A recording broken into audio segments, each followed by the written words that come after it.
Hi everybody, it's Mrs. Klace with your kindergarten art video for this week. I don't know about you, but I miss the animals at the Colfax Farm, hearing their animal noises in the morning and going out to see them. So I thought today we would draw a farm. It's a little different than the Colfax Farm, but I thought it would give us a simple drawing with basic shapes.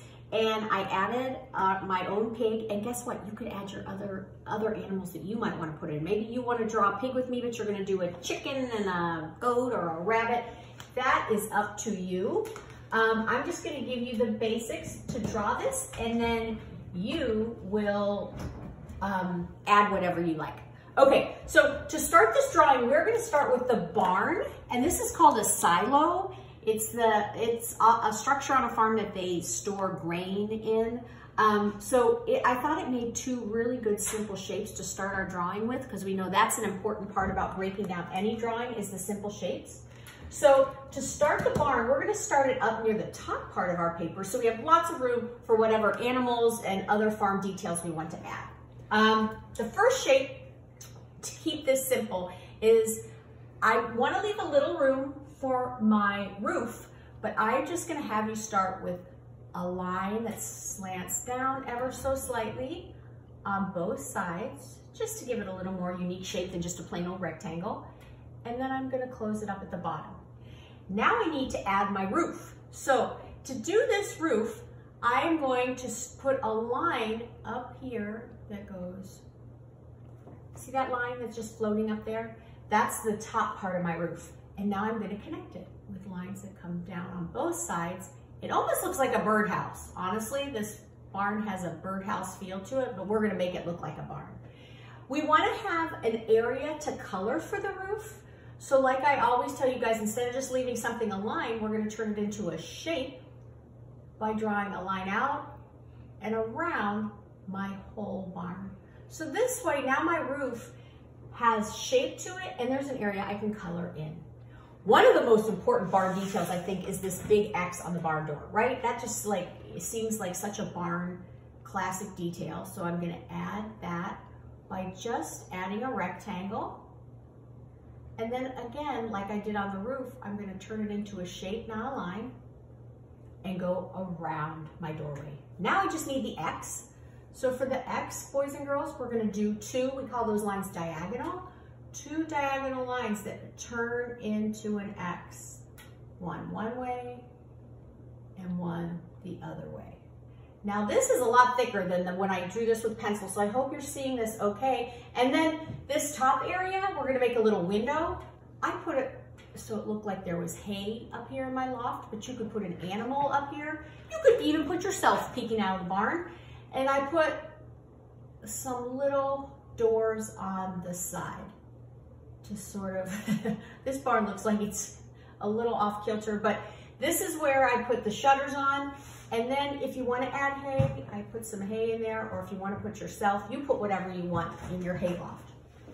For the silo, I know you guys have talked about three-dimensional shapes a little in kinder. It's a cylinder, the same shape as, say, like a pop can or a can of soup. So we're going to start that shape with a rounded top and a gently curved line underneath to give it that rounded feel. And then I'm just going to draw the sides on it. And another side down here. Now you notice I put some lines coming up from the top just to kind of give it a little more of a rounded feel for the top of my silo. Okay, so that could be your barn area. Now you notice I have a line called a horizon line where the ground and sky meet. So I want to add that, and that's going to be an excuse me line. So I'm going to go up to the silo and go, oh, excuse me. I'm going to jump across and fill in that line. So I have a place that is now sky and the ground, same as I did over here. Okay, let's talk about drawing this pig. Because you may think, oh, Mrs. Klace, I'm not sure how to draw animals. This should be pretty simple because he's really broken down to simple shapes. So I'm going to start with a round head. And then I'm going to start his body by making another curved line that comes back around and stops.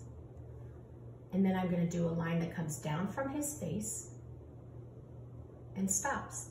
Now, in between his two sets of legs, 2 legs in the front, 2 in the back, we're gonna give him a belly, because he's a pig, right? We don't want any skinny pigs, that'd be strange. And then I'm gonna give him 2 legs in front. Oh, those look funny. And 2 legs in front and back. Okay, my friends? Now, he's kind of funny looking, but that's okay. We're gonna try not to judge our pigs, and he needs the most important thing, the pig details, right? So I'm gonna give him little ears to make him look a little more pig-like. Looks like I need to erase that line, so his ears look like they're in front. I got rid of that little line. And then how about this nose? That's a key part. Between the curly tail and the snout, I think those are kind of like key pig details. I'm giving him a little smile because he's happy, and I'm gonna give him 2 eyes with just, again, circles. So there's my pig made out of simple shapes. You can try to do that with me, and you can add your own animals. Last thing I added, every pig needs a big mud puddle. So I added a puddle that just was coming in from the side of my paper. You could put your pig in the mud if you wanted. You might not want mud at all. Maybe you have a very tidy farm. So you decide what other details you want to add, my friends, and then you can outline them and have fun coloring it in. Okay, I hope your farms go well. Everybody have a happy Memorial Day. See you soon.